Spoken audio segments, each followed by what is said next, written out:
Today is the 11th session of our lecture series on structural design of lightweight hybrid multi-story construction. And I would like to invite Vice President Engineer Mrs. Kamala Gunawardena to do the welcome. Over to you, madam. Yeah, thank you, Engineer Banduka. Good evening, everyone. Good evening, Professor. Good evening. It's my pleasure to welcome you to this lecture again, especially for today's lecture. That's I think 11th lecture, lightweight hybrid multi-story construction 1, right? So I think let me welcome our esteemed Professor Tishanjay Singha, Professor. Senior Professor, Department of Civil Engineering, University of Moratuwa. Your continuous dedicated lecture series and appreciate a lot. With that, actually, you will be taking our participants to a new where I think it would be some sort of a great experience to the members participants. Actually, you will be talking according to your abstract. Newly developed construction technology where the evolution can be dated back to mid-1940s. So definitely it will be a very interesting one.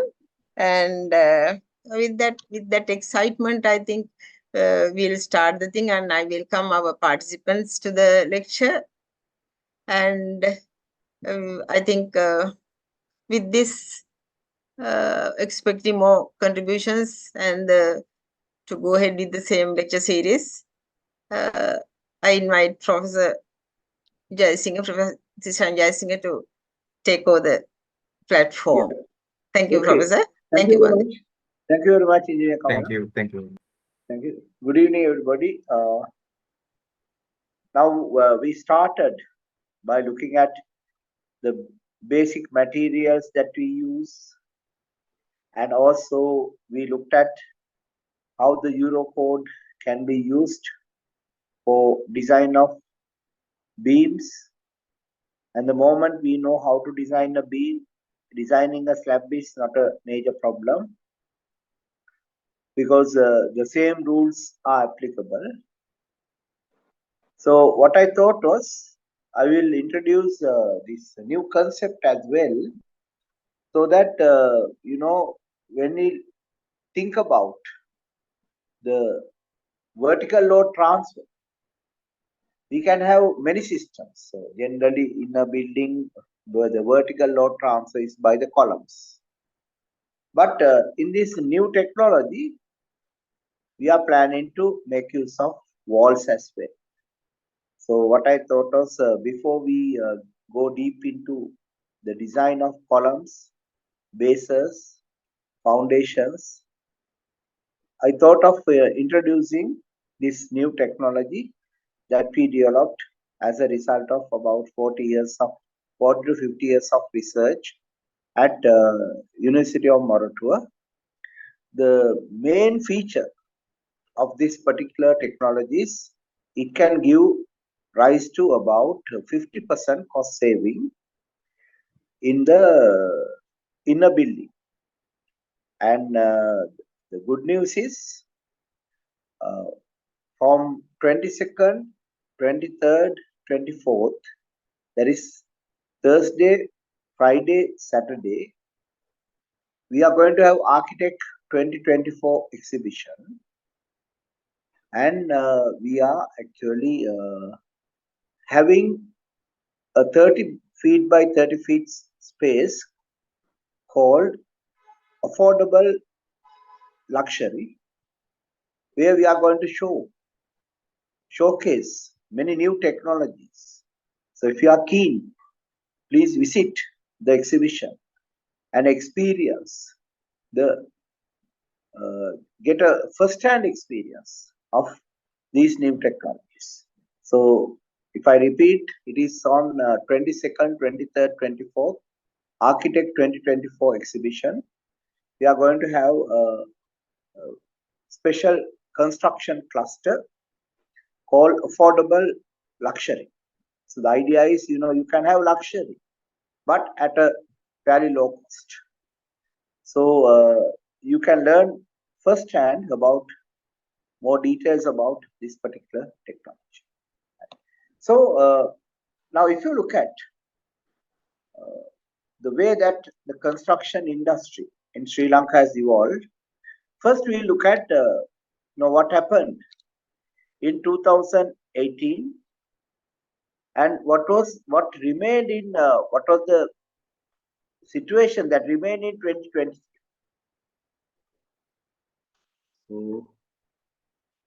So we just do a small comparison so that we can get some deep idea about what actually happened. So 2018,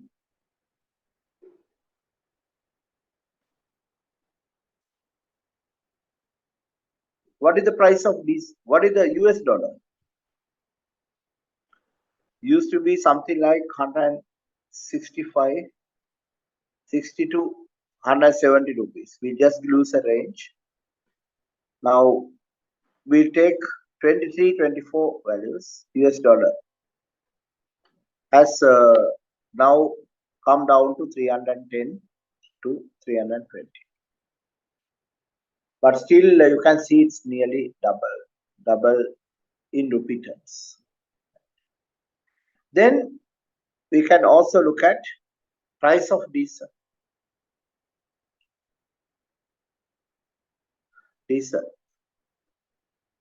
And so used to be around 120, 130 rupees per liter. Now it is 300 to 350 rupees per liter. It varies all the time. And then let's look at electricity.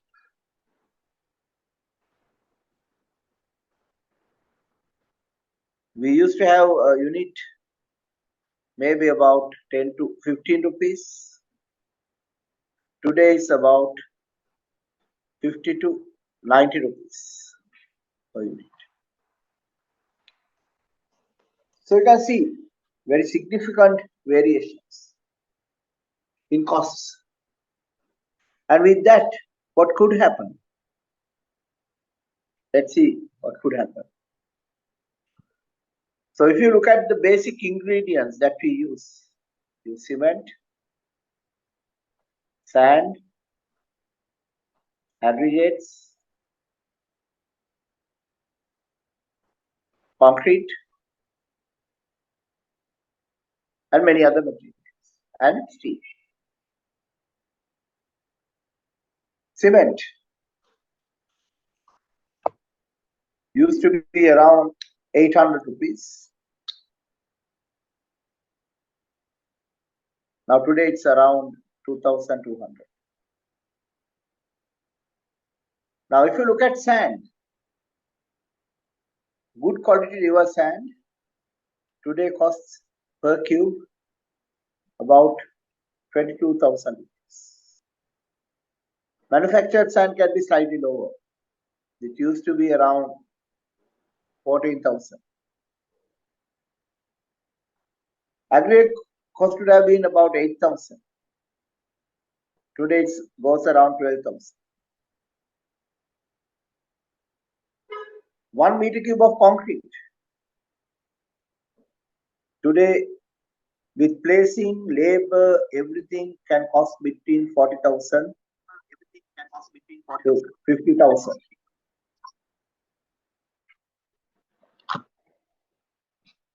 And used to be in the range of 22 to 25 to 30,000. Now let's look at steel. Per ton price used to be about 120,000. Today it has gone up to, I'm talking with the VAT, with VAT prices, something close to 350,000. But that is what we buy. But if you consider with the fixing charges, this used to be around 200,000. So today it is close to 450,000, 500,000 after allowing for wastage. Now, if you look at all these figures, if you look at steel, we can see clearly about 250% increase. And cement, these prices would have been 150% increase. So you can clearly see where our future should be. Our future should be structures that need less steel. So now we have to see whether Eurocode allows, on what basis that we go for this particular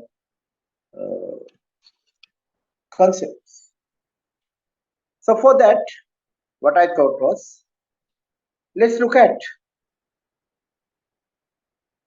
a past event where the whole world had similar problems, and that is 1945, end of Second World War. Russia was devastated. Germany almost completely destroyed. Europe needed a lot of renovations and rehabilitations. And England needed a lot of new buildings. But huge amount of resources have been used for the Second World War. So there were shortages. Steel, cement, and many other ingredients. Manduka, can you hear me? Yes, sir, we can clearly hear you. Yeah, okay, right. So we had a lot of shortages. And so, for example, we all know one very well-known engineer, Dr. A.C. Vishalingam.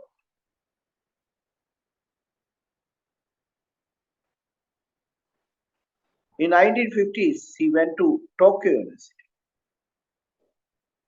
Tokyo University is the biggest in Japan as an undergraduate with a scholarship. And recently he published a book recalling his memories. And in that one he has mentioned, all Tokyo University had one car. All university had only one car. We know Japan is a country full of cars, but those days they had only one. Similarly, many other countries faced severe steel shortage. And those days, labor was material very expensive, labor very cheap. People are looking for jobs and they were willing to work for low wages and have simple lives. So those days, if you look at CP110, then BS8110, both codes support something called rib slabs.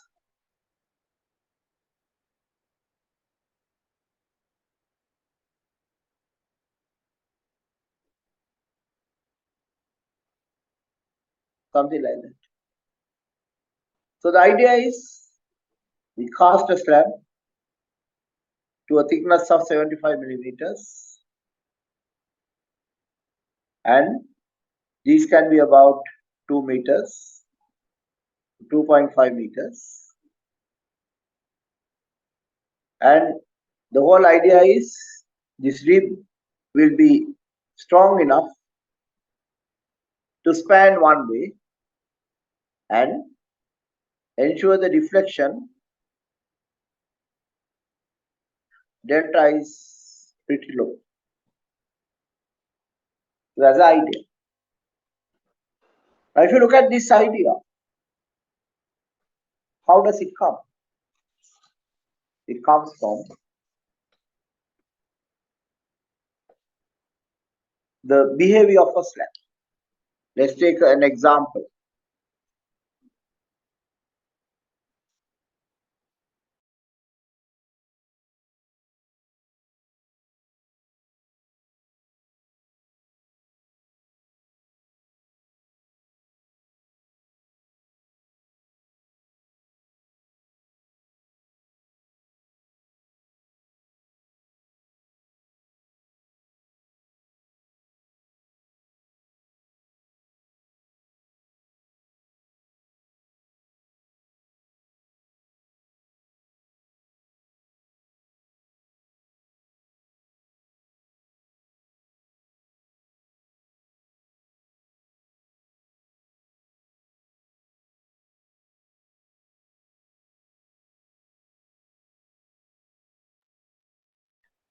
Because we know steel has ferrous, around it will be a ferrous oxide layer, and there can be various forms, Fe2O3. There are so many different varieties, but so let's just say it's an oxide layer, and cement has tricalcium silicate plus water, calcium silicate gel plus calcium hydroxide.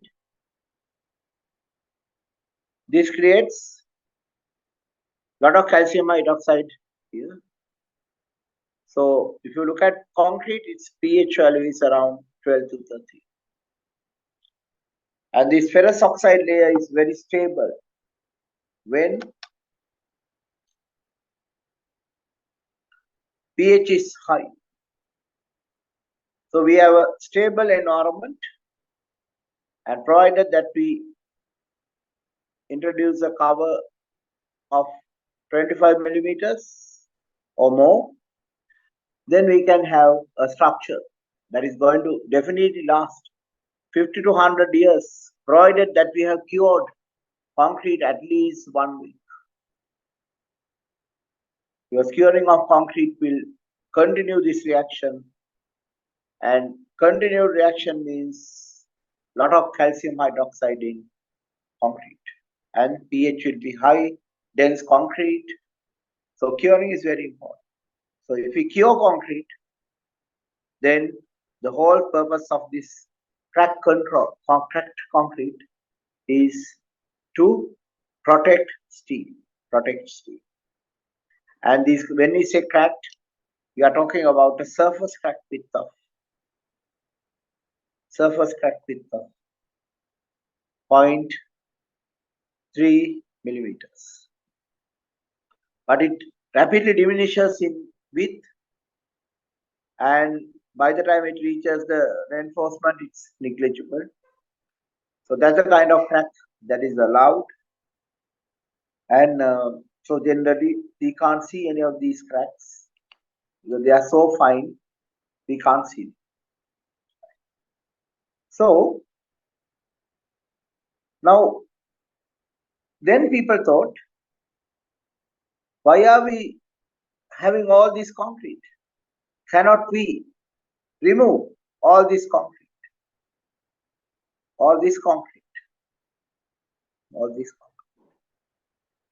But they found deflection is a big problem. Deflection is high when the thickness is low. So they could not do it. Then they thought, can't we have ribs, beams, and make the slabs as thin as possible?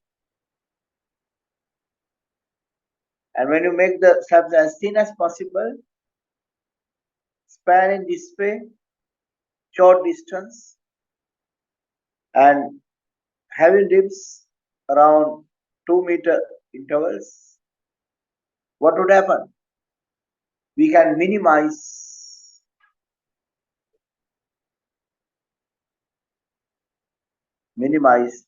the amount of concrete,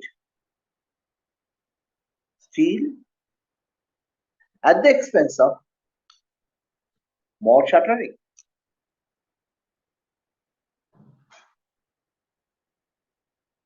False work may not vary, because false work is something that we need less, because our weight is less, but we definitely need more shuttering, more labor for shuttering.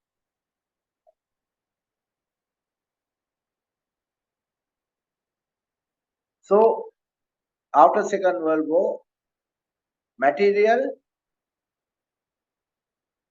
short supply, labor cheap. So this idea of minimizing worked well, because materials are expensive and short supply. More shuttering was not a big problem, because the saving from material would be much more than the extra work needed for shuttering.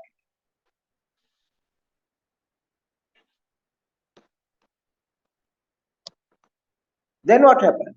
So this was after Second World War. It needed 2-3 years to recover, and the recovery came in early 1950s. And in early 1950s, there was another special incident that is relevant to today. And China was declared as a republic 1949, and then Americans got involved in a war with China through Korea.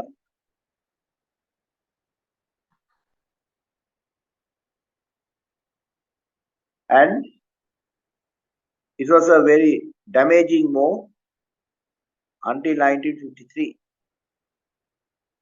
350,000 Chinese died, 400,000 Americans and Koreans died, and finally the war ended having a ceasefire.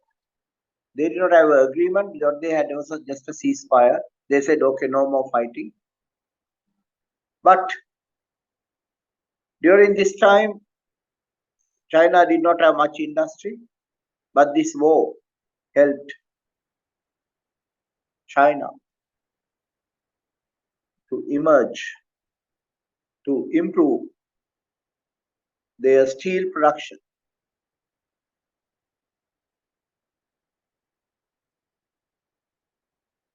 War helped China to improve their steel production.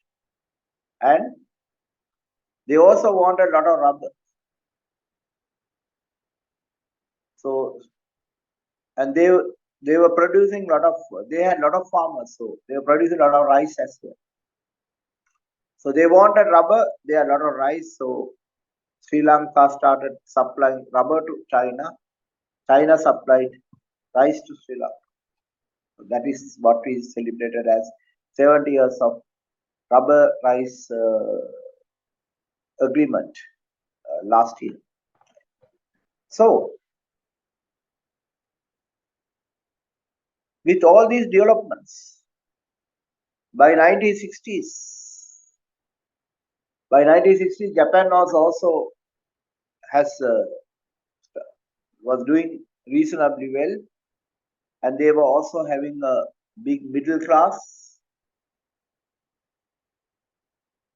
and gradually middle class means wages rise and more production means material reduces. So gradually material prices started to reduce, wages started to rise. Then people thought, why we need ribs. Let's reduce labor because each rib is expensive. So get rid of ribs, go for solid slabs. They went for solid slabs.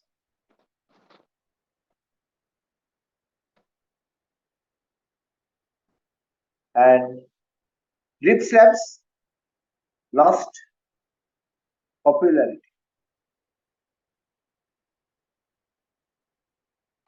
Rib slabs lost popularity. So then came 1970s and 80s. 1970s saw big trouble in 1973 October when OPEC countries, oil and petroleum exporting countries, decided no oil to USA, no oil to UK, and a lot of restrictions on other countries. And the oil prices increased rapidly.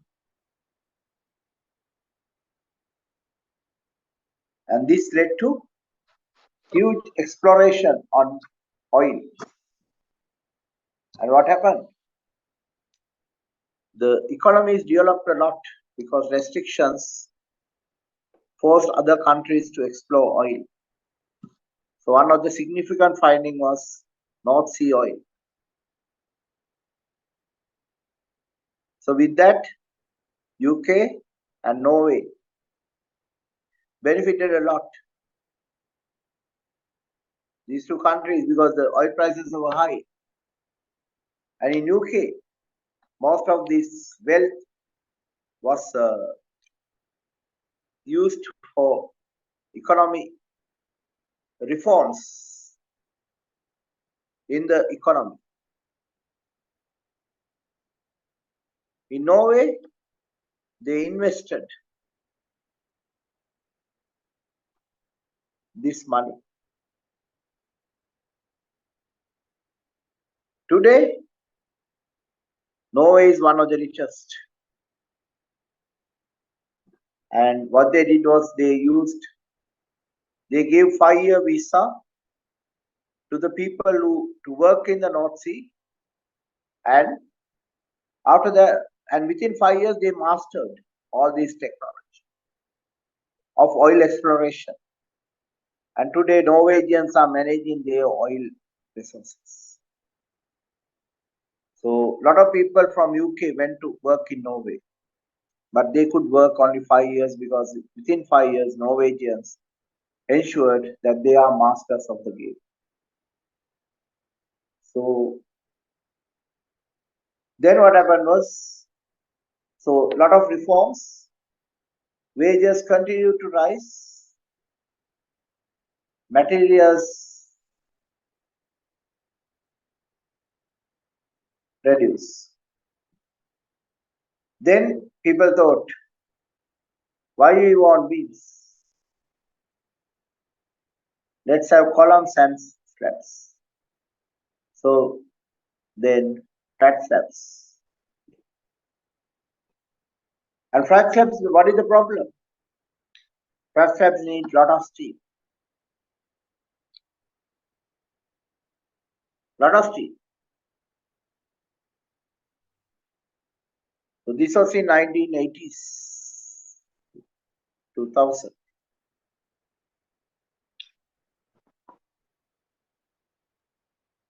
Then they thought, why reinforced concrete? Why not pre-stressed concrete? Which will allow us to minimize the amount of reinforcement. So tendons like this. So this pre-stressed.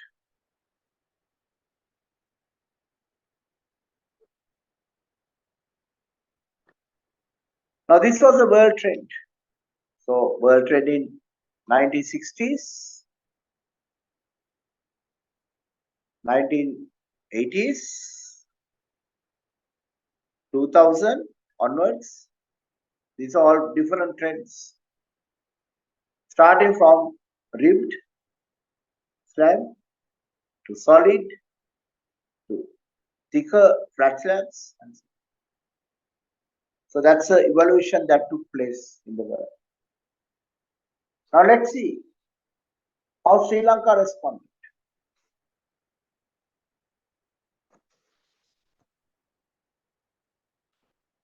In Sri Lanka, our main exports were tea, rubber, coconuts. In 1960s, 1970s. So 1960s onwards, we did not have enough dollars. We don't have enough dollars. So we had to think of using less tea. That led to pre-stressed concrete. Concrete being actively promoted by Dr. A.N.S. Colosimo.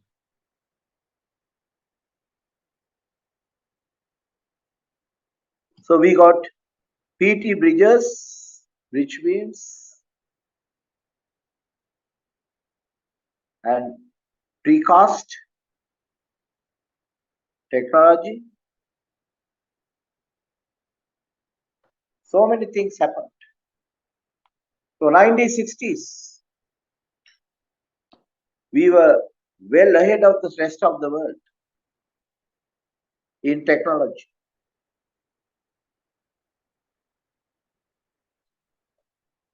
However, 1970 onwards, the closed economy.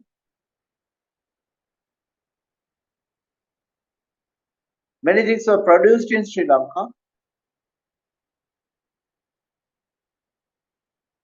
but not enough, not in sufficient quantities. So our construction lagged a lot. And Dr. Gulasinga served Malaysia because he found it difficult to work in Sri Lanka. So then came 1977 onwards, open economy.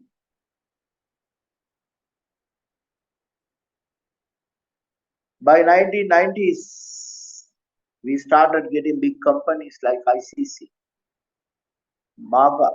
They were small companies those days. Sunken.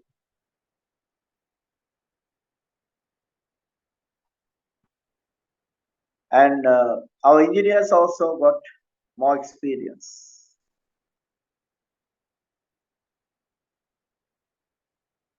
And we also followed the world trends.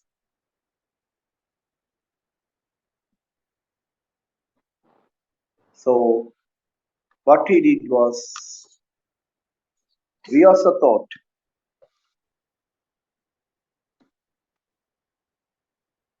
flat slabs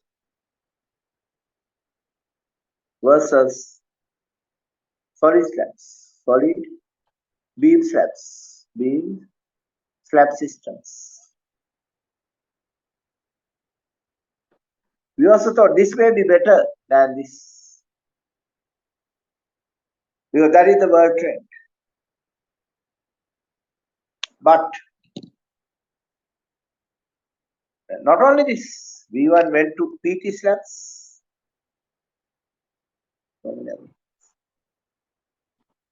However, by 2010 onwards, we started hearing construction cost in Sri Lanka is high.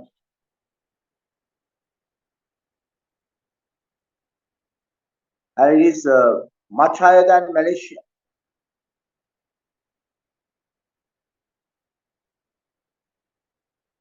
But we continued because we had a lot of money coming as foreign remittance, and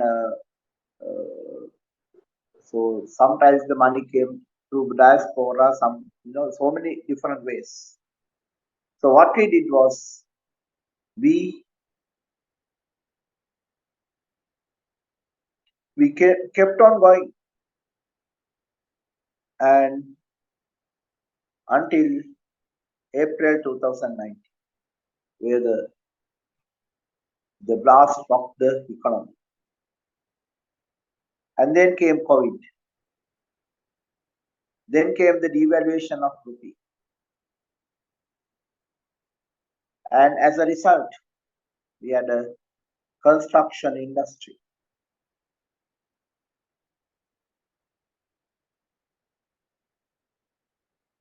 down to a very low level. And we had few problems. What are the problems? Too high cost per square meter. And construction is prohibitively expensive. So if construction is not possible, do not buy lands. Why? Because if you can't construct a building, why you want to buy lands? So this has a rippling effect on all. So that was the time we thought, now we cannot go on like this. Now we have to make a change. Because we had a lot of research and we had a lot of alternative materials.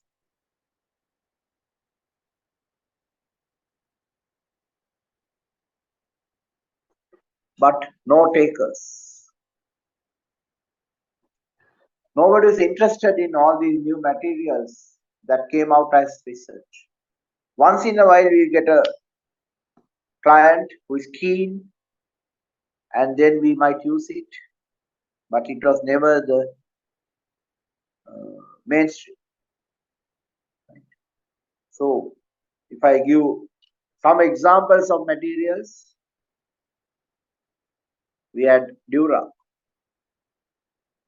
there is straw panels, very good construction material, but only about 15 to 20% production capacity was used of the installed factory. Then we had cement stabilized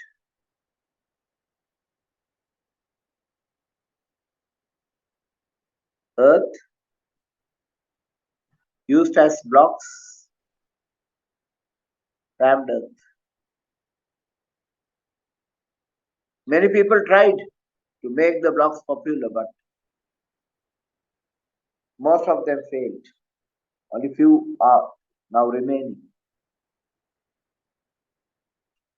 Then lightweight panels.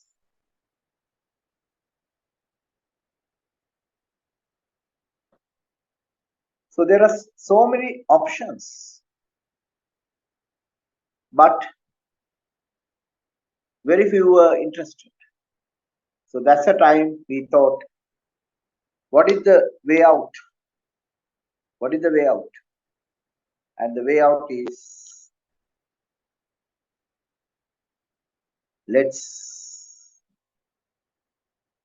see the fundamentals. So if you have a problem, first we have to understand the problem. So we try to look at the fundamentals.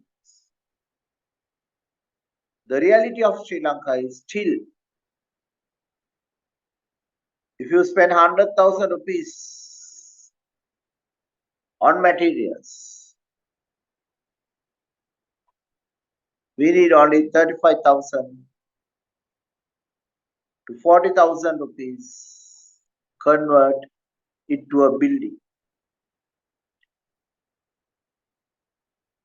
And if you compare this with Australia and Sri Lanka,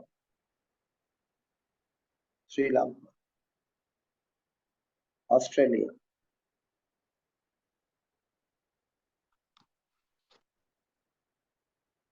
one day labor 4,500 to 5,000 rupees. I'm talking about skilled labor. In Australia, the minimum payment for skilled labor is 50 Aus dollars per hour.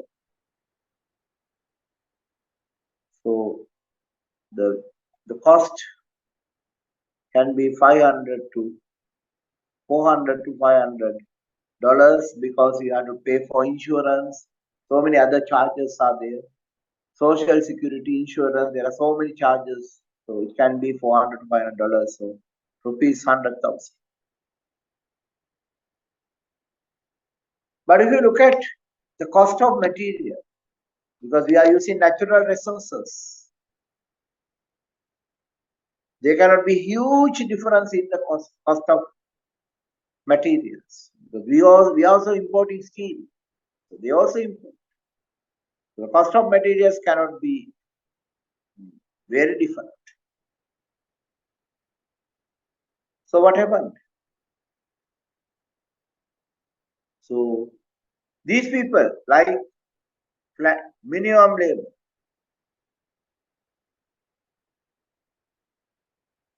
And what should be our strategy? Minimum material.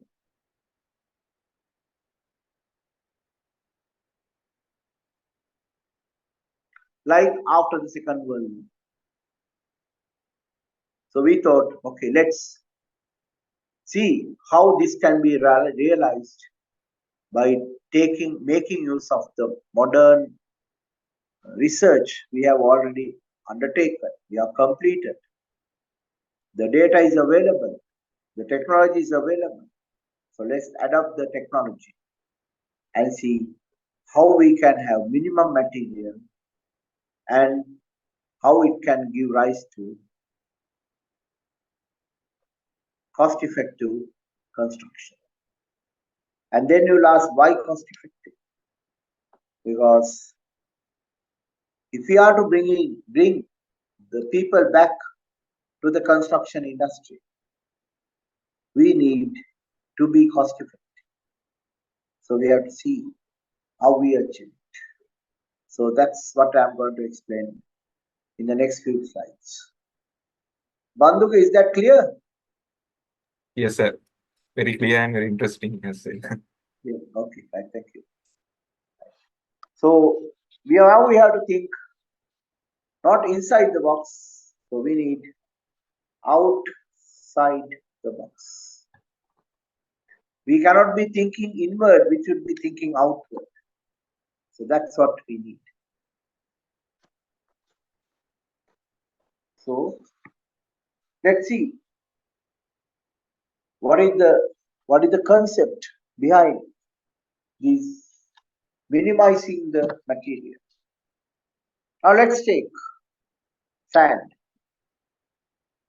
I will take sand from Manampitia.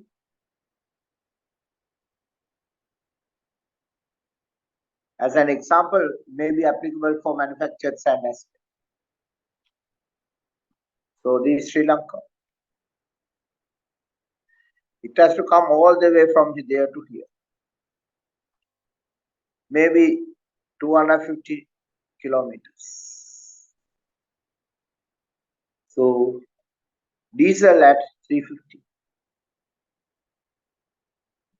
A loaded lorry might do only about 3 kilometers per liter. Maximum is 4. Because these are carrying huge loads, so maximum is maybe 3. So that means 200 rupees minimum per kilometer. So 50,000 rupees to bring only for the lorry charges, around 50,000 to bring a lorry from here. But you have to think about the lorry going back as well. So what they do is, now they have closed lorries, 10-wheelers. They bring material.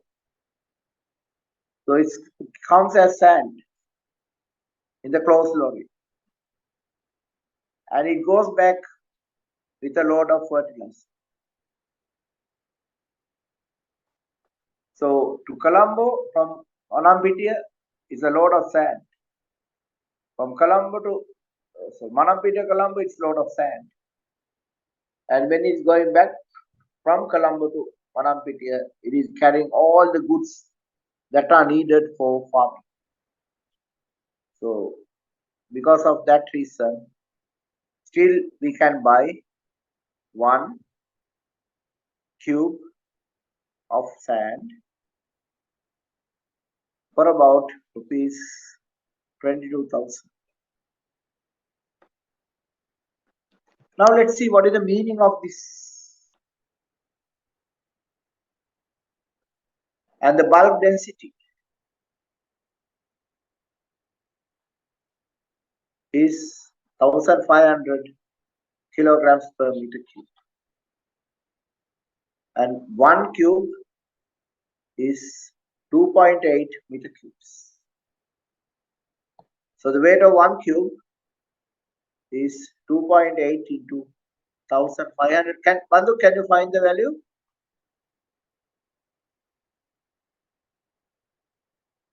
This is the bulk density. 4,200. 4,200 kilograms. So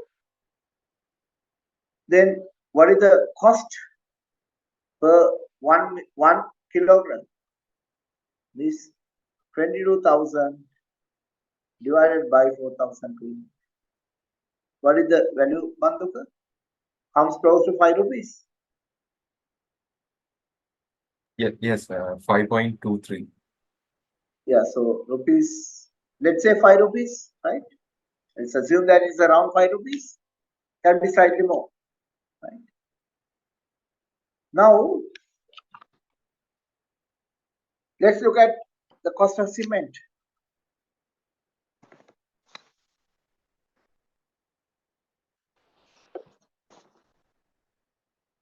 Cost of cement. Cement is rupees 2,200 per bag, 50 kilos. 2,200 divided by 50. Bandhuka, what's the price? 44. Yeah, so let's say rupees 45. Right. Because there can be some transport charges as well. So let's say 1 kilogram is 45 rupees. Okay. Then let's take concrete. 1 meter cube of concrete.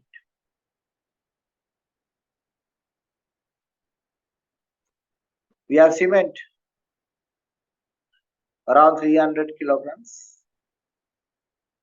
We have sand around 750 kilograms. We have water around 200 kilograms. Sorry, kilograms. These kilograms. So 500, 1,250. So this will be 1,250 aggregates. Now, aggregate also cost will be 12,000 rupees divided by 4,000. It also can be about 4,500 because the bulk density is slightly higher, about 1,600. So what is the price? 12,000 divided by 4,500. So earlier we got 4,200 as the weight of 1 cube. So we say 4,500 kilograms. 2.67. 2. 2.67. Yeah. Shall we say 250? Yeah. Okay. Shall I say 250? Because sometimes you can get aggregates at a slightly lower price. So let's say it's around 250. Now we can work out the cost of concrete, sand, aggregate, water. I have done this calculation earlier, but I never showed how I got these numbers. 5 rupees for sand and all that. Can you remember, Dubey? Yes, yes, sir. We calculated, but I never told you that how I got all these numbers. Now today, we multiply this by 45, multiply this by 5, multiply this by 250. And what are the values, Bandhuka?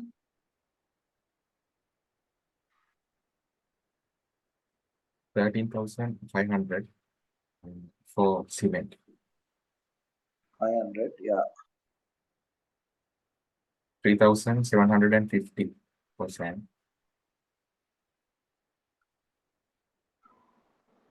3,125 for aggregates. Shall I say 3,200? Okay. Then what is the addition? I'll make this 3,800, right? Okay. So 13,500 plus 3,800 plus 3,200. 20,500. Rupees 20,500. Right. That is the cost of materials for 1 meter cube of concrete. Without labor, no labor. And then if you are making it a ready mix plant,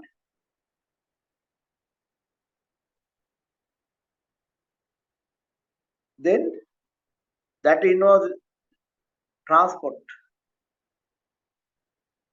which can be about 1,000 to 2,000 rupees depending on the distance per meter cube. Right. So this is how we say 1 meter cube of concrete can cost around 40,000 to 45,000. Sometimes it can be as high as 50,000 when we go for higher strengths. But generally we say it's around 40 to 45,000. So can you understand how these figures come, Bandhuka? Yeah, it's clear. Yeah. Now, so if that is the case, we are paying for material, we are paying for the volume. And when we say we pay for the volume, we are actually paying for the weight. So if you are paying for the weight, how to reduce the cost? Reduce the cost. How to reduce the cost? Reduce the weight. Now how to reduce the weight? Optimize. Now how to optimize? Now we have to think about what the people did after the Second World War. When material was expensive, labor was cheap. So this is what they did. Ribbed construction with 75 millimeters of slab and something like 200 millimeters of rib. They went for something like this.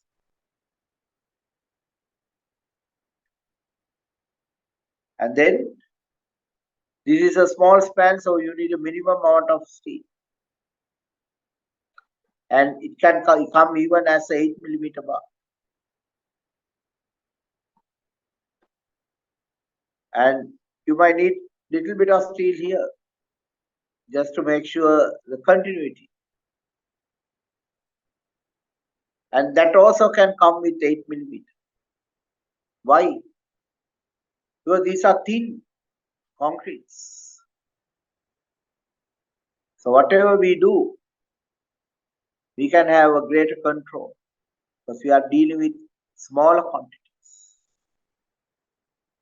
So when we looked at this possibility, we thought in Sri Lanka, we must go one step further. Why? So what is the advantage of solid versus ribbed? Solid may be 125 to 150, can go up to 170. Ribbed 75 to 90, and overall thickness is 100 millimeters. When you allow for rib thickness and everything, might not be even 100, but let's say 100.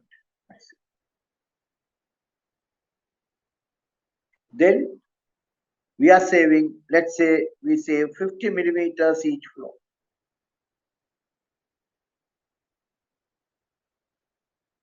50 multiplied by 25 kilonewtons per meter cubed. How much we save? 0.05. How much we save? What is the weight, Bandukha? 0.05 multiplied by 25. 1.25. So each floor we save 1.25 kilonewtons per meter square from a conventional solution. And let's say we have a 40-story building. 40 multiplied by 1.25 is saved. So how much we are saving? 50. 50 Yes. kilonewtons per meter square. Now can you see that lightweight could have many advantages even in a multi-story construction? A slab, minimum slab thickness can be extremely useful in multi-story construction. But this may have a time factor because we see a lot of rainfall, lot of work for formwork. So that's where we looked at again some of the research completed very successfully, leading to PhD at Marattu University, and that is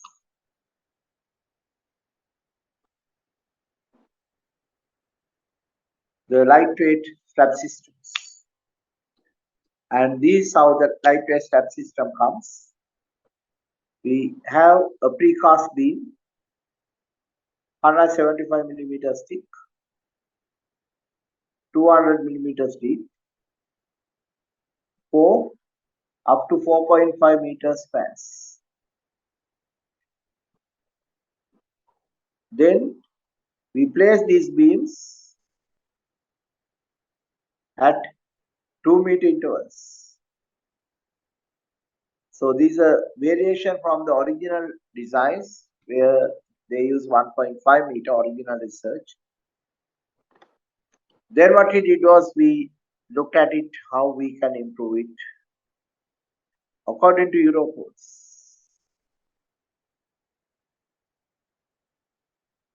So this can be 45 to 55 millimeters. And we are having these slabs. Then we wanted continuity. So let's see. Okay, let's have a rib like this.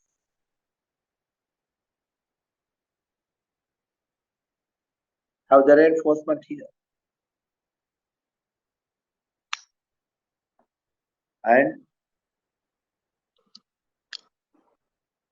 then place a screen. Then you might say, oh, this can be dismantled. How to prevent it dismantling? We run a reinforcement here, and and a locking reinforcement here.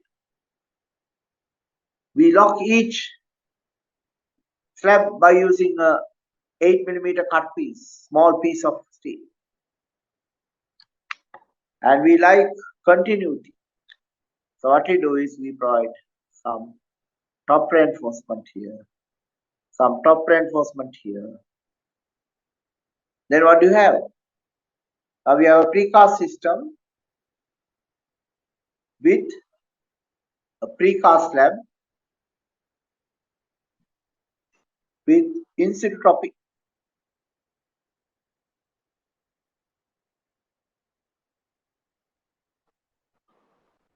And what is the beauty of the system? Because we have ribs, what is the deflection? Is almost equal to 0. Because during the construction we can have props for this,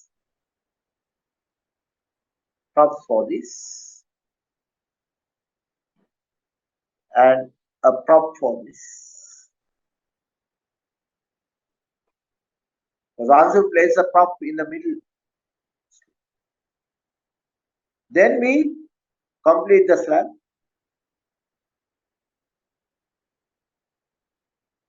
and then we remove the props after concrete has hardened. So these days, you know, the strength development curves are very rapid.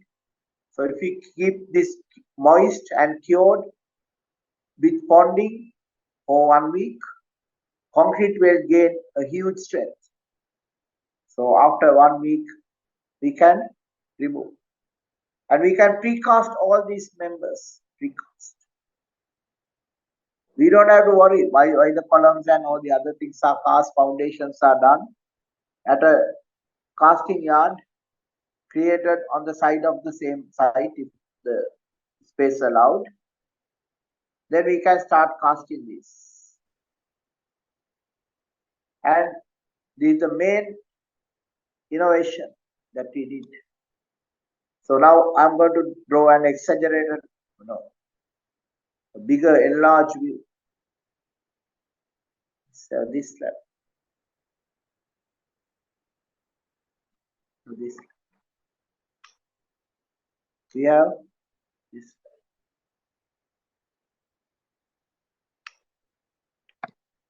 And because we are placing only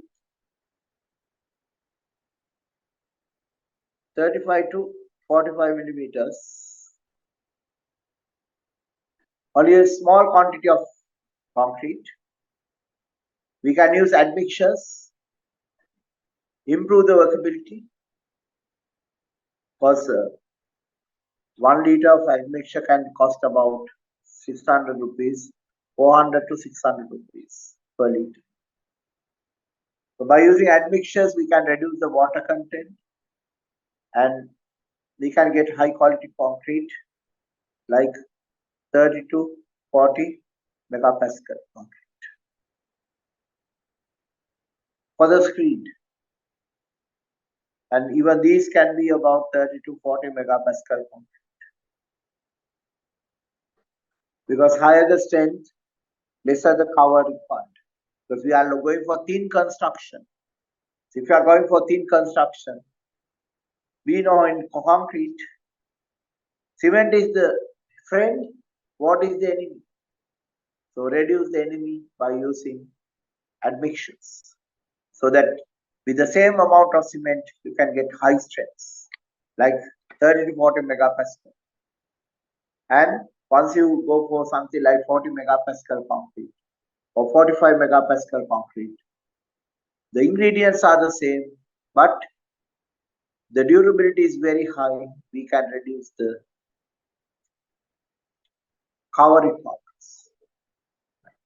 Anyway, these slabs are cast like this with a lock. And you need cover blocks, reinforcement, like the other reinforcement.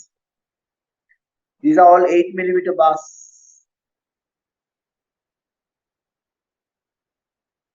Y8, we get 420 bars or 420 into 6, about 2,500 meters of steel reinforcement when we buy 8 millimeter. So you can see per ton we get a length of about 2,500, so we can minimize the steel. And these 8 millimeter bars at 150, 75 here, 75 here will be adequate. On the other hand, we can cast it to 450 millimeter thickness if a tower crane is available for lifting. So if the tower crane is available for lifting, we can cast it for 450 with 150 with the reinforcement at 150 centimeters. Then you need 3 bars like this.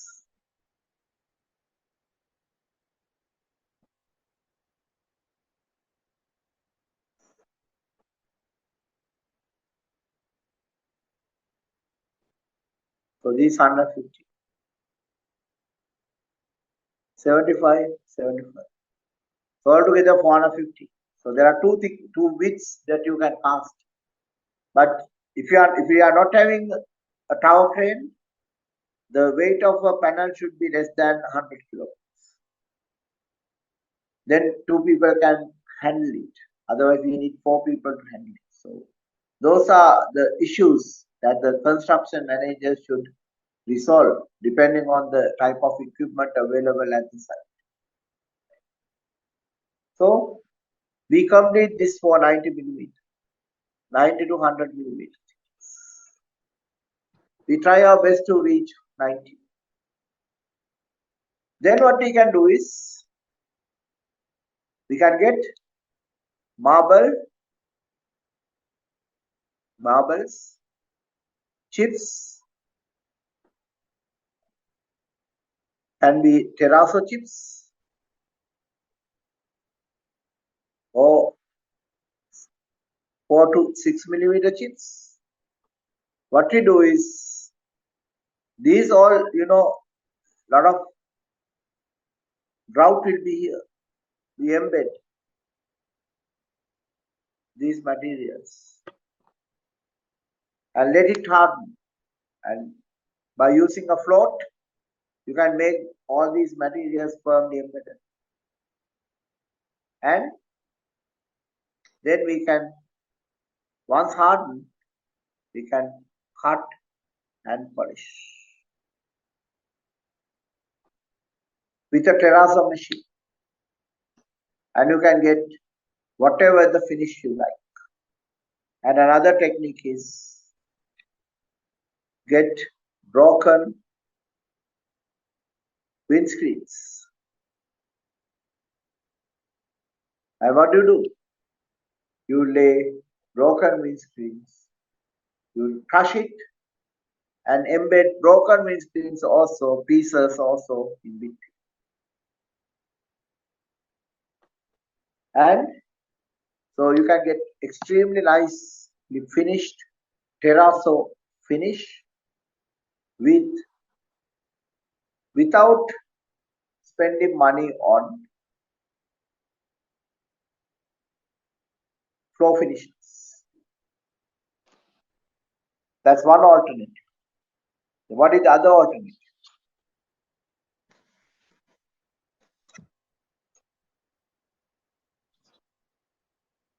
Other alternative is we have the same thing. Now I'm not going to draw all the layers. Let's assume that it is all completed. And we have completed this perfectly level. These 90 millimeters, these 2 meters. Then what we do is we mix one tile grout with one fine sand. Now generally the tile grout is laid for about 8 to 10 millimeter thickness. Here we lay this mix for a 15 millimeter thickness and lay the tile directly on it. Lay the tile directly on it, giving a total thickness of around 125 millimeters. Now let's compare this with what we generally do. 150 slab,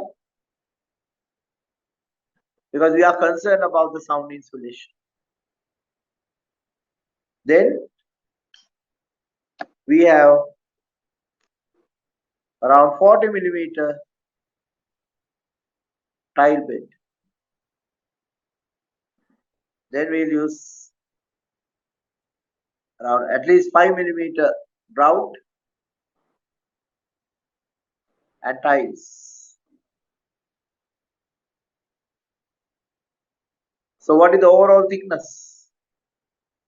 Maybe about 200, 150, 200, around 200, about 200 to 210. And we save 75 millimeters. And we can use an average density of 25. So that is 0.075 into 20. How much is that, Banuka? Madhuka? It's 1.25. 1.25 kilonewtons per meter squared is saved per square meter. Got it? Yes, sir. Yeah. Right. So what you do is, now we have lightweight.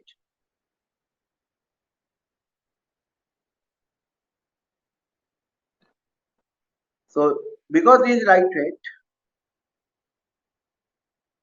so let's take a house, possibility for a house, just to give an indication how this can be used in apartment buildings having 7-8 stories.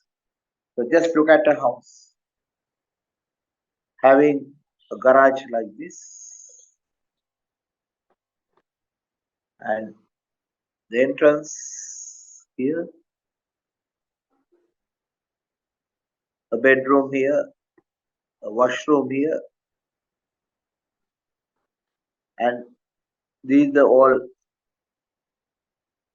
the living area,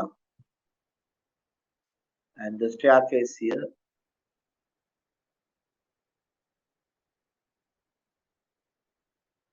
and so these the, so here you can get door, and this may be the entrance. So this is the bedroom,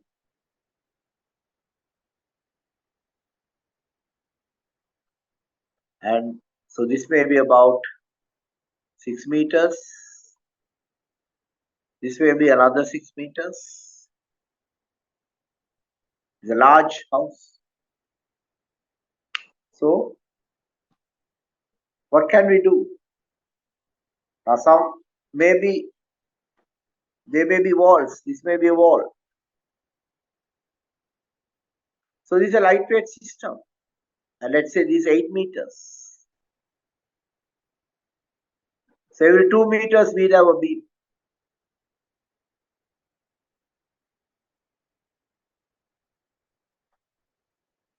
Then we'll place the slabs.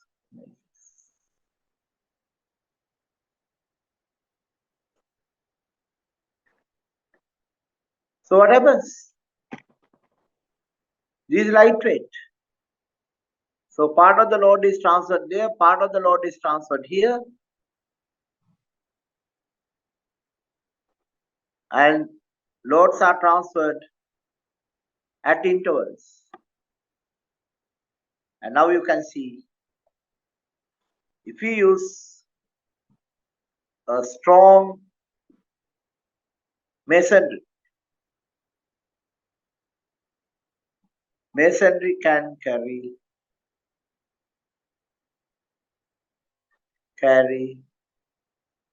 a part of the load.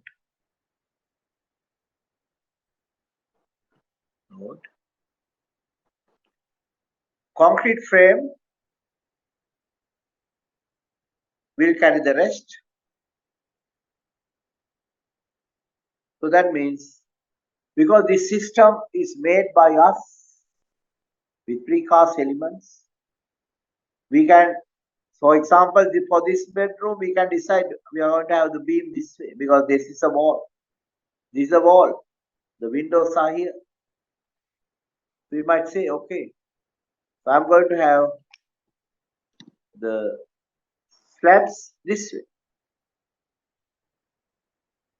So this wall will carry the weight of the beam because part of this slab will go into this wall and part of this slab will go into this wall. So what you see is very good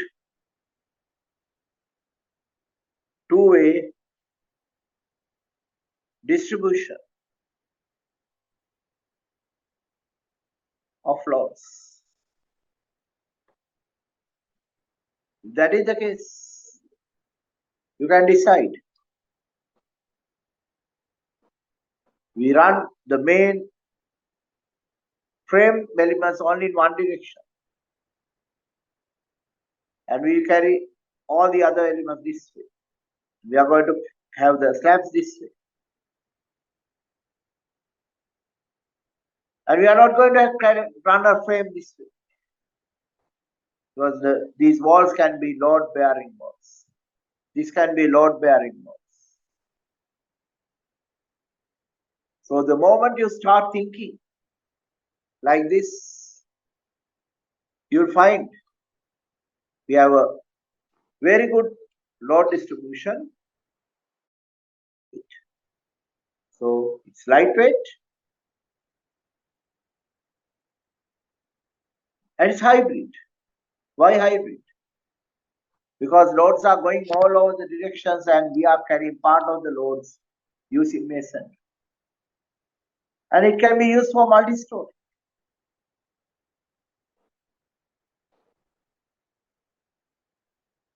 And apartment buildings.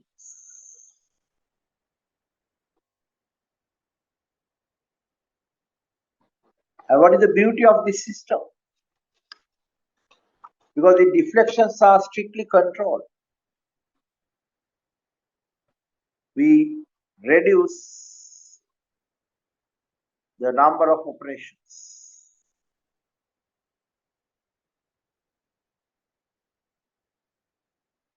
Like what?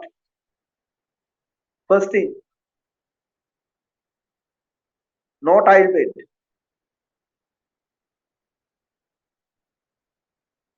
Use high quality bricks, high quality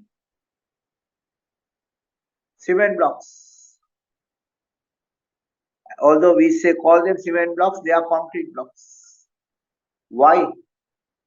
Because the manufacturers, the reputed manufacturers use chips. Manufactured sand. They use chips, manufactured sand,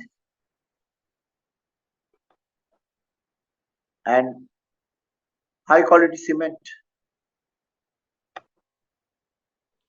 So it's a concrete block and very low water cement ratio. So they are concrete blocks that can easily reach 5 to 8 megapascal compressive strength.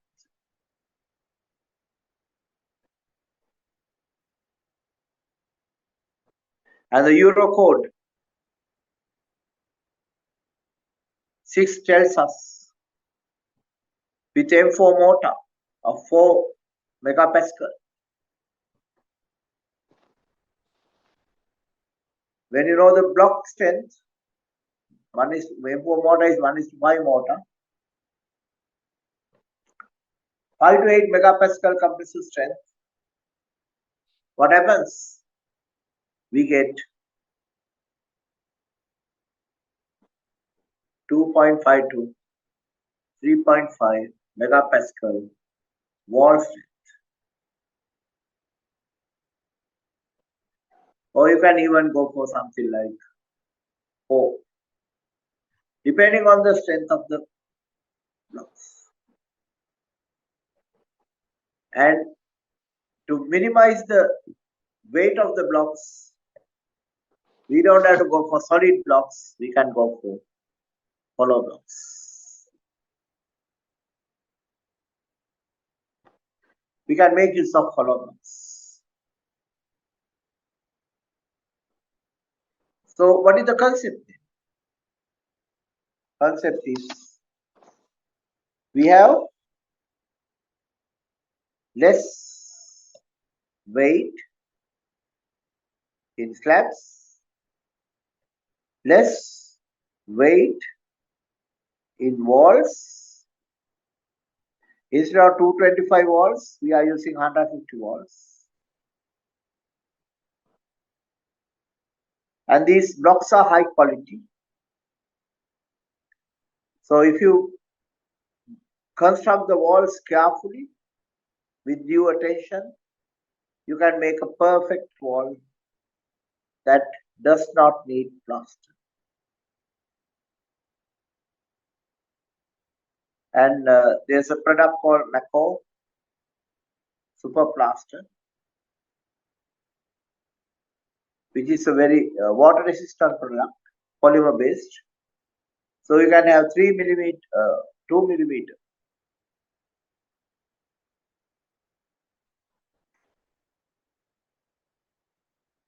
thin plaster. And then the door and windows could be out of aluminium or timber. But how you fix it is all the aluminium work is fixed with anchor bolts. So even timber frames can be fitted with anchor bolts. Because earlier, early days we made the frames like this.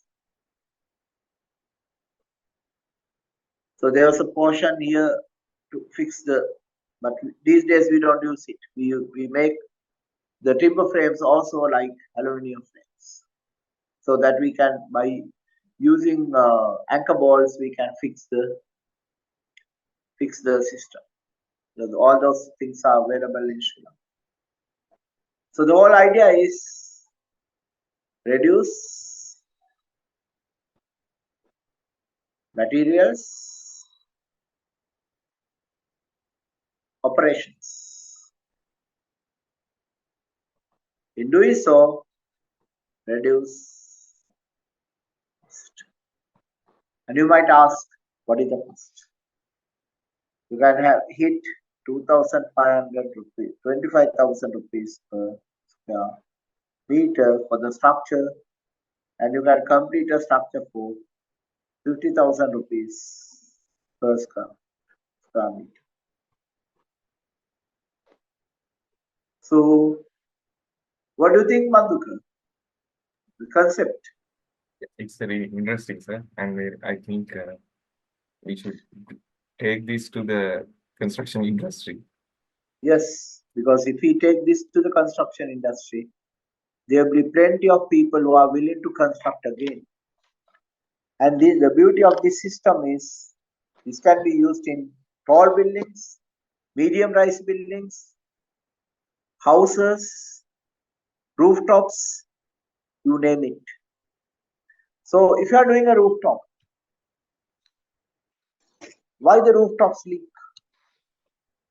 We do solid slabs, they sag. And then water stagnates. And with time, due to creep deformations, these sags, and we have problems. But here, we have a slab which does not deflect, lightweight, and very deep, So this can be altogether 300 millimeters deep.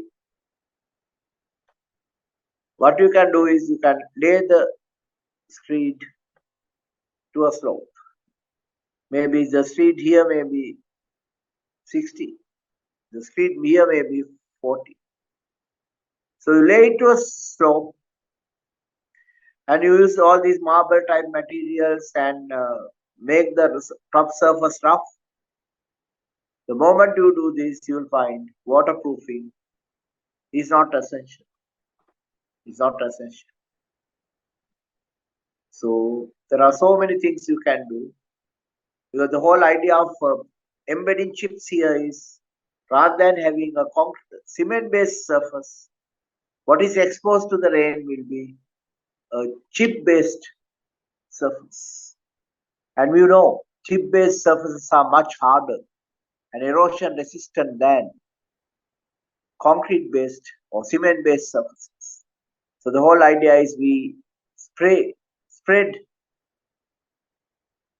pre-prepared mix of pebbles, marble pieces, terrazzo chips, you name it. It can be glass chips, anything. That is hard materials. And then use a float and firmly embed those things into the concrete, fresh concrete. And why we can do all these things is we are not in a hurry, because we are dealing with small quantities of concrete. Whereas when you are doing a slab, it's a massive operation. Everybody is in a hurry.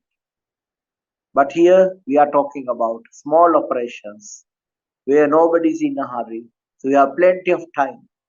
So this is some technology that I learned in 1985, 86, working with Toda Construction of Japan. Toda was a big company. They have operated a lot in Singapore, and they did Labuma Kaltua rehabilitation project. And they never had extra operations because Japanese labor was very expensive. Their method was lean construction. So it's lean construction. So the future is lean construction. And this has been completely developed at Morato University. So I developed it fully by using all the research. I use the research done by various other people, published work, and developed this method fully. So today, we have actual examples where these methods have been used for very cost-effective construction. And so we call it lightweight, hybrid, multi-story construction. And this can easily go up to 4-story houses, 8-story apartments, and with little improvement, my gut feeling is we can go up to 12 floors. So just imagine 12-floor apartment as much lighter than a conventional one, needing much less material, having hybrid load carrying systems with minimum plaster, and the floors as terrazzo floors or tiles on terrazzo type floors. You can achieve very significant cost savings. And this is our future. So there's a I question. think 8:30 I mean, that's there what are, yeah. There's a What are the question. questions? Yeah. Is Can it you read? possible to provide provisions for services water electricity? Yeah, like actually, that? there are two options. One is, because we are having street, because we are having these panels like this. Two panels will be like this.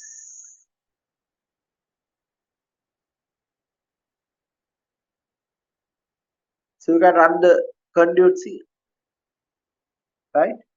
Because the street is going to come here. Got it, Bandhu? Yes, got it. But the other option is, because we are saving so much money. You can have, by embedding timber pieces here in the beams, or by keeping the conduits here, we can have a suspended ceiling from these beams easily using Eltero board. Eltero boards, these cement fiber boards that are manufactured in Sri Lanka. So we can easily create a ceiling underneath, and all the services can go in any direction, because we are saving so much money in the system. We can afford to have a ceiling, or otherwise we can easily provide services using conduits within the, because we can alter the arrangement. So one arrangement that was developed earlier was this. These slabs need not be unique. They can be any arrangement like this. So those days we used to run services here. Then we thought, okay, that's a little bit of extra work. So let's cast the panels like this.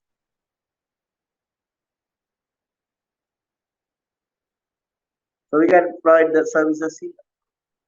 Likewise, providing services is not a problem at all. So that's the first question.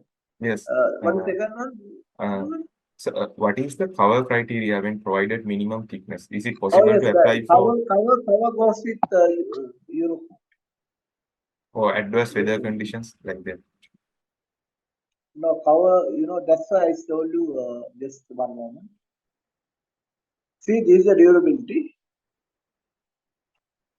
And these are the exposure conditions. So we go for XC3.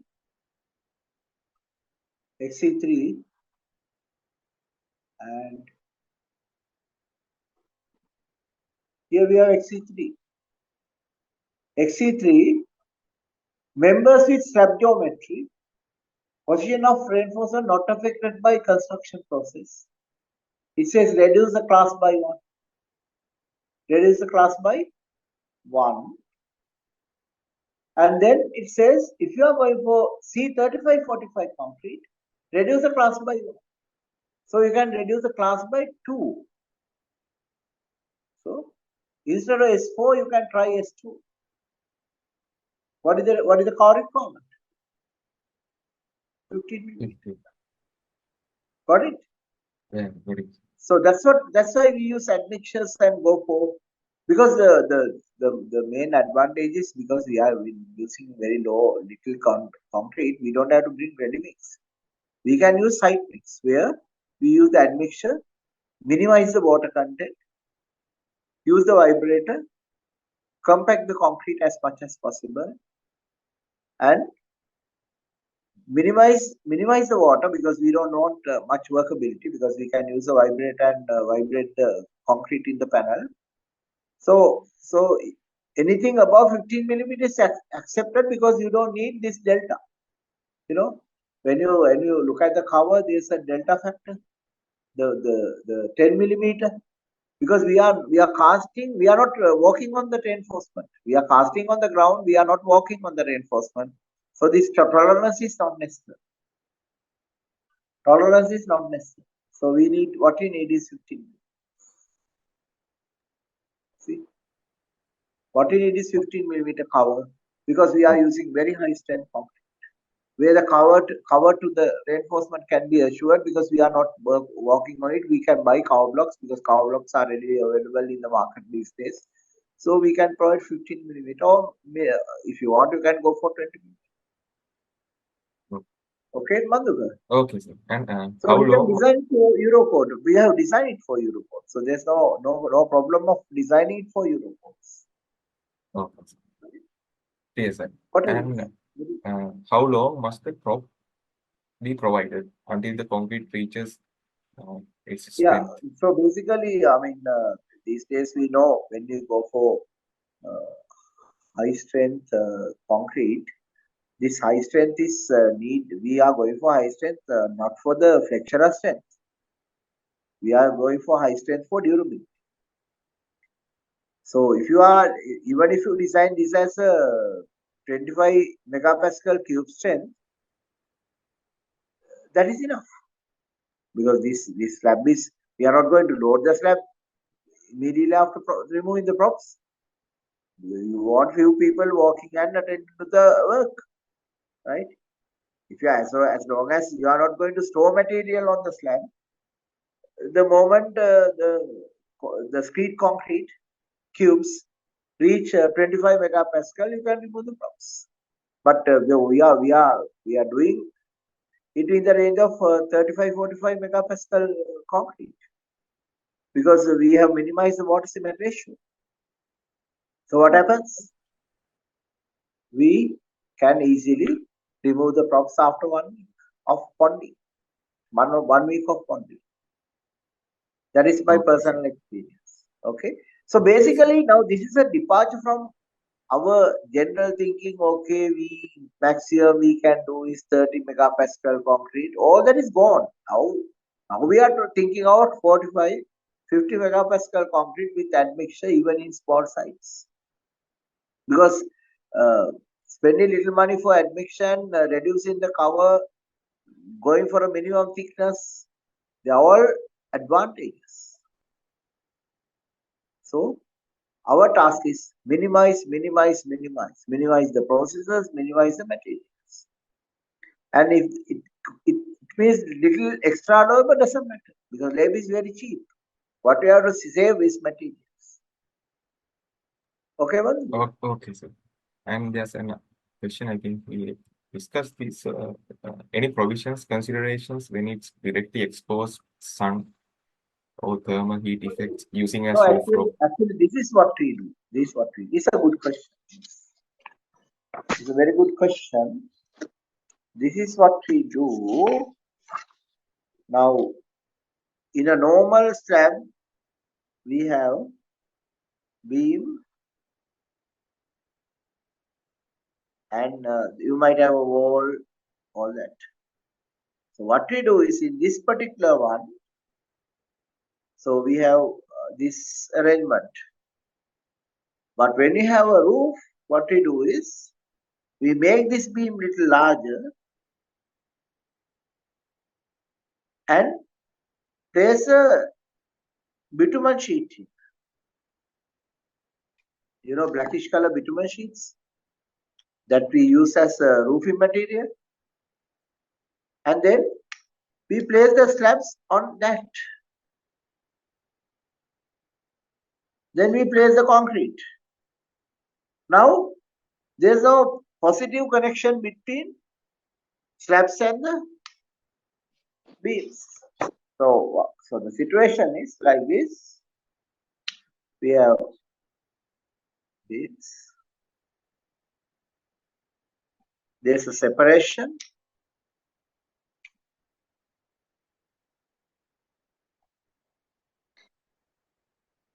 And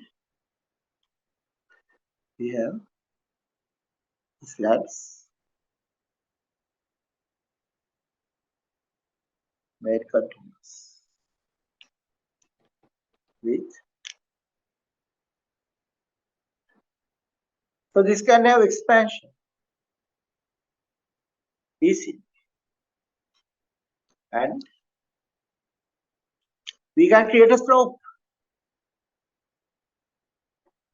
So as long as there's a slope, we don't have to worry, because water will go out. As long as we are removing the water, no problem. But the beauty of this system is deflection is zero. So there's no sagging in the slab. Because most of the time you will find due to creep, shrinkage, slabs sag. And this sag causes water to stagnate. And when the water stagnates, then all the problems will come, and waterproofing problems will be there due to that reason. So what we can do is, we can embed chips so that chips will not wear out. Though the cement can be washed away, but not the chips. So we create chips here. And then use rooftop for planting fruits and vegetables. You keep pots like this, plant, and so they'll be shade, right? So these can be specially made so they do not touch the slab. So what happens when you do all these things? Or you can put a polythene here, do something. What happens when you do all these things? The rooftop is readily used, and it will have, or you might have solar panels covering the rooftop. You will do something, and you might have an off-grid system, off-grid DC system, direct current system, because you don't have to convert it to AC, and use a small inverters, DC to AC inverter. Say you want to use an electric kettle, use a small DC to AC inverter and use the kettle, because this is the decentralized system which is much cheaper than centralized solar systems off grid.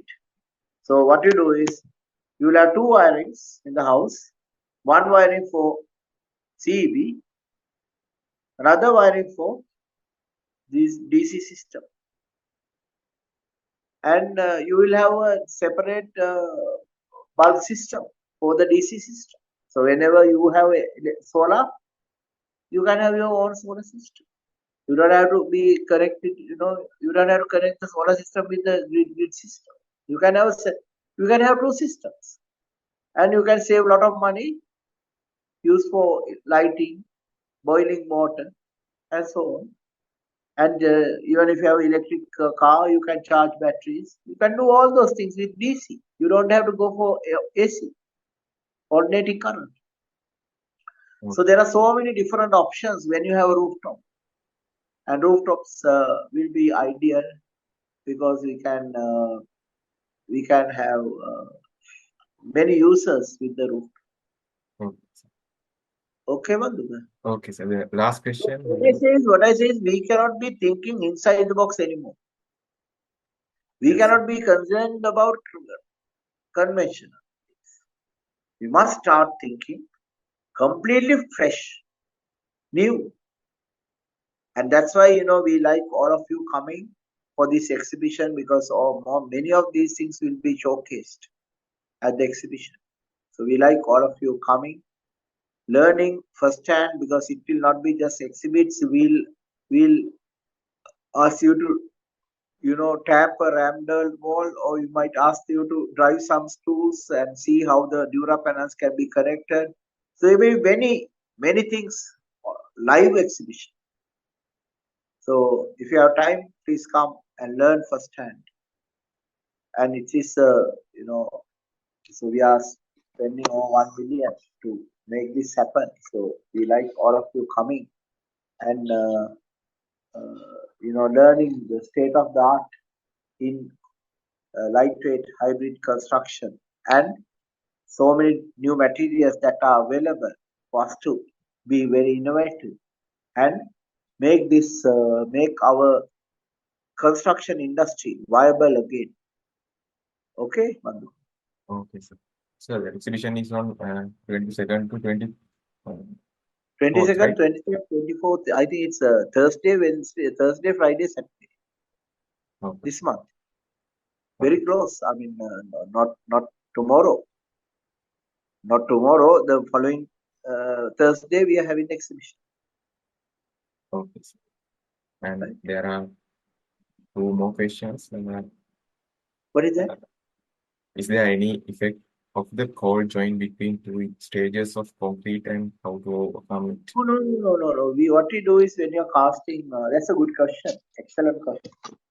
When you're casting the slabs, so we need to lift it.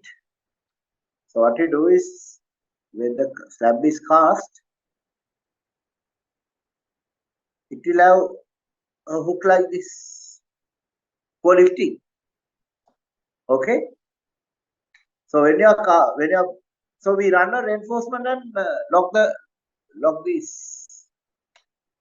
So this is used for lifting. But after lifting, placing, we put a reinforcement through all these hooks and connect all the cells. Got it? Yes, sir. So we run around 400 millimeter, 500 millimeter centers. We run some for 8 millimeter bars in both directions and connect everything. So this slab is a mechanically locked slab. Although it's a precast, we are not relying on the bond. Bond will be there. We can generate the bond, but we are not relying on the bond. We are relying on all the mechanical connections. Got it? Okay, sir. Got it. And the last question, could you describe further the explain precast slab plus screed method and monolithic construction requirements? Oh no. Actually, this slab has been developed experimentally, and there has been cast, tested, and then designed. This can be designed as well because these are all mechanically connected. When you are designing, this is how you do the design. Now let's say, now we have the slab, the beam. Then we have the slab.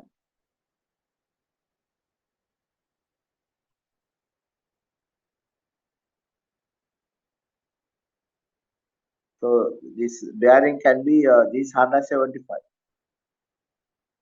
So we keep about 75 here. This 50 bearing. Bearing is 50. Then we have this next. Okay. So we consider all this as a flange beam. So what we designed for Eurocode is a flange beam.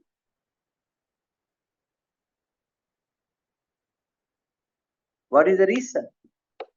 The reason is we are having links like this, other reinforcement and locks.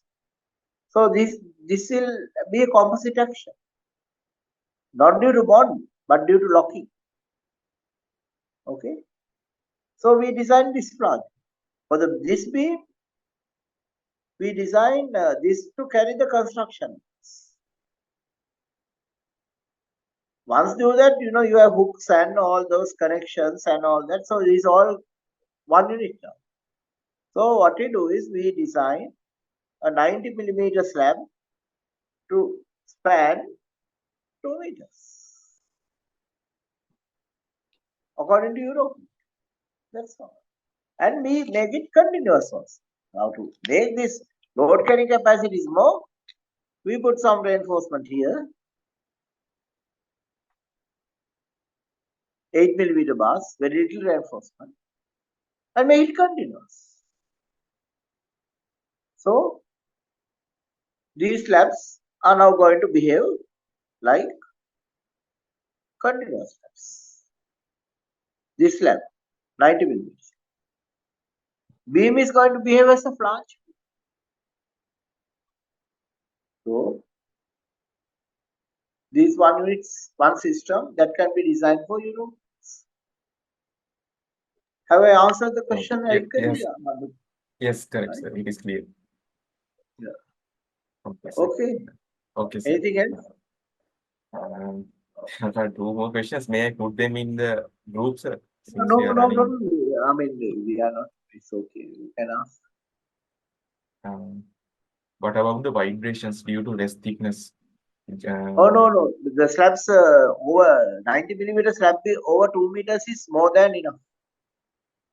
And slabs can vibrate, but beams will not vibrate. So this is a beam system. So I have used it over 6 meters. 6 meter beams, zero vibration, no vibration. Okay. Vibration can be suppressed. You can design for vibration when you are designing, because vibration depends on the reflection. There are research papers. You can download these research papers by C. Singh. On ISL, you can readily download. C. Singh all native slab systems will allow you to download it, ISL papers. There the vibration is handled. So you can just see. Vibration is based on deflection. If the deflection is zero, vibration is zero. Okay? Okay. Okay, sir. And sir, is there any significant cost saving compared to rebars and the normal beams? There's one question like that. Yes. Actually, you can do this, complete this slab for about 800 rupees per, 8,000 rupees per square meter, whereas the conventional can go up to 1,400, 500, because this is very cheap when the spans are large. And anyway, this is a very cost effective system, because you don't have to spend for shuttering. The reinforcement is less, because reinforcement is very expensive. So whatever reinforcement you save is a huge save. So that's why I said, if you use this method, you can complete the structure for 2,500 rupees per square, 25,000 rupees per square meter, or 2,500 rupees per square foot. If you ask anybody, everybody will say, oh, sir, to complete the structure, the minimum is 8,000 rupees these days. This is a huge saving. Every corner we are saving, and the unbelievable saving.